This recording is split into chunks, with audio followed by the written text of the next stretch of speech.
আজ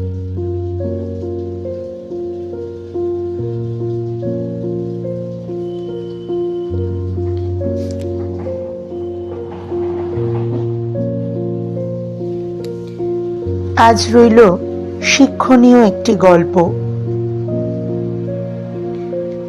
এক গ্রামে একজন কৃষক ছিলেন। তিনি দুধ থেকে দই ও মাখন তৈরি করে বিক্রি করতেন। একদিন কৃষকের স্ত্রী মাখন তৈরি করে কৃষককে দিলেন বিক্রি করতে। কৃষক তা বিক্রি করার জন্য গ্রাম থেকে শহরের উদ্দেশ্যে রওনা হলেন। মাখনগুলো গোল গোল রোল আকৃতিতে রাখা ছিল, যার প্রত্যেকটির ওজন ছিল 1 কেজি করে। শহরে পৌঁছে কৃষক প্রতিবারের ন্যায় পূর্ব নির্ধারিত দোকানে মাখনগুলো দিয়ে পরিবর্তে চা, চিনি, তেল ও তার সংসারের প্রয়োজনীয় দ্রব্যাদি নিয়ে আসতেন।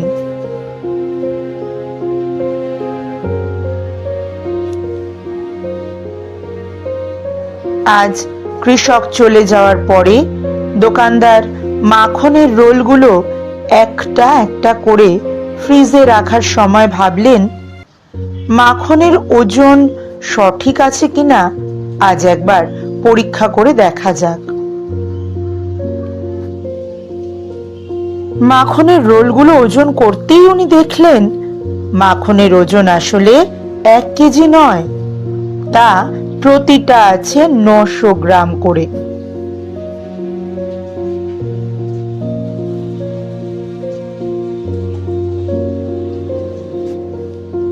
পরের সপ্তাহে আবার কৃষক উক্ত দোকানে মাখন বিক্রি করতে গেলেন।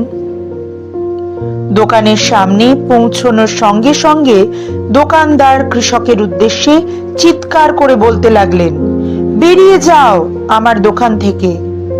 এবার থেকে কোনো বেঈমান চিটিংবাজের সাথে ব্যবসা করো। আমার দোকানে আর কোনো দিনও পা রাখবে না। 900 গ্রাম মাখন 1 কেজি বলে বিক্রি করা লোকটার মুখ আমি আর দেখতে চাই না।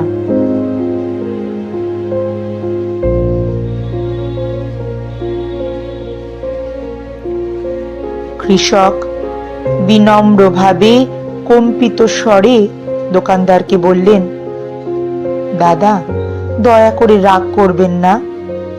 আসলে আমি খুবই গরিব মানুষ। দাড়িপাল্লার বাটখারা কেনার মতো পয়সা আমার নেই। তাই আপনার থেকে প্রতিবার যে 1 কেজি করে চিনি নিয়ে যেতাম, সেটাই দাড়িপাল্লার এক পাশে রেখে অন্য পাশে মাখনের রোল মেপে নিয়ে আসতাম।